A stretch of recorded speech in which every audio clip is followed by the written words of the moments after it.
রাজধানী ঢাকার শেরেবাংলা নগরে অনুষ্ঠিত হল উপদেষ্টা পরিষদের এক জরুরি বৈঠক। এই বৈঠকে উঠে এসেছে গুরুত্বপূর্ণ বার্তা।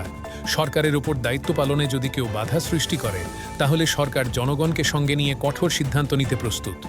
শত বাধা ও ষড়যন্ত্র উপেক্ষা করে অন্তর্বর্তীকালীন সরকার তার উপর অর্পিত দায়িত্ব পালন করে যাচ্ছে বলে জানানো হয়েছে উপদেষ্টা পরিষদের এক অনির্ধারিত বৈঠকে।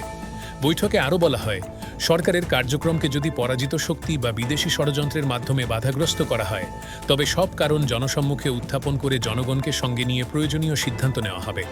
রাজধানীর শেরেবাংলা নগরের পরিকল্পনা প্রমিশনে অনুষ্ঠিত জাতীয় অর্থনৈতিক পরিষদের একনেক সভা শেষে এই বৈঠক অনুষ্ঠিত হয়। এতে সভাপতিত্ব করেন প্রধান উপদেষ্টা প্রফেসর মোহাম্মদ ইউনূস। বৈঠকে অন্তর্বর্তী সরকারের ৩টি প্রধান দায়িত্ব নির্বাচন, সংস্কার ও বিচার বিষয়ে বিস্তারিত আলোচনা হয়। উপদেষ্টারা জানান, এইসব দায়িত্ব পালনের ক্ষেত্রে সরকার নানা ধরনের অযৌক্তিক দাবি, উদ্দেশ্য প্রণোদিত বক্তব্য এবং স্বাভাবিক কাজের পরিবেশে বিঘ্নের সম্মুখীন হচ্ছে।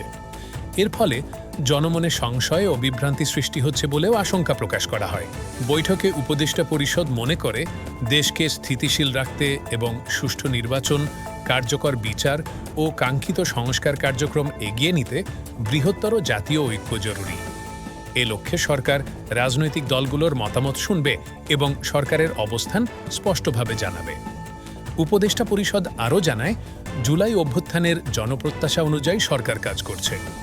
তবে সরকারের সক্রিয়তা, সংস্কার কার্যক্রম ও সুষ্ঠু নির্বাচনী প্রক্রিয়াকে কেউ যদি বাধাগ্রস্ত করে, তাহলে সরকার নিরুপায় হয়ে জনগণের সঙ্গে সমন্বয় করে পরবর্তী পদক্ষেপ নেবে।